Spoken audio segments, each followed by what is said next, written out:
கோல்கொண்டா சுல்தான்கிட்ட போய் போய் அங்க போய் மறுபடியும் ஜாகீர்தாரா சேர்ந்துக்கிறார்.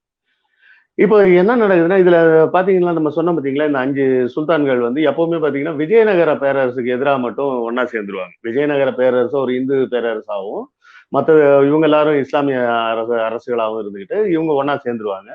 இதுலதான் கடைசியா விஜயநகர பேரரசு மொத்தமா அழிஞ்சதுக்கு காரணமும் இவங்கதான். அது அழிஞ்சதுனாலதான் இங்க மதுரையில வந்து நாயக்கர்கள் வந்து தனி மன்னர்களாவே மாறினாங்க. ஏன்னா நாயக்கர்கள் வந்து விஜயநகர பேரரசுக்கு கவர்னர் மாதிரி, அதாவது ஜாகீர்தார் மாதிரி இருந்தாங்கன்னு வச்சுக்கோங்க.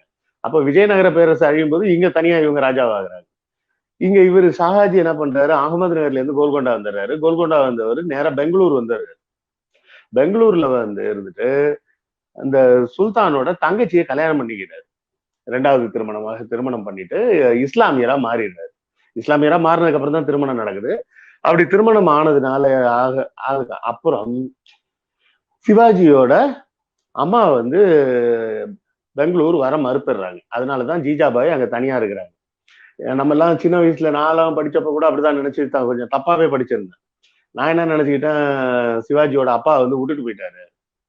அந்த அம்மா பாவம் நம்ம தமிழ் சினிமா எல்லாம் வர்ற ஒரு ஏழை தாய் மாதிரி நின்று வளர்த்தாங்க போல அப்படின்லாம் நினைச்சு நானே தப்பா நினைச்சுக்கிட்டு இருந்தேன். அதெல்லாம் கிடையாது உண்மை. அவங்க பூனேல நல்ல வசதி வாய்ப்புகளோட தான் வாழ்ந்தாங்க.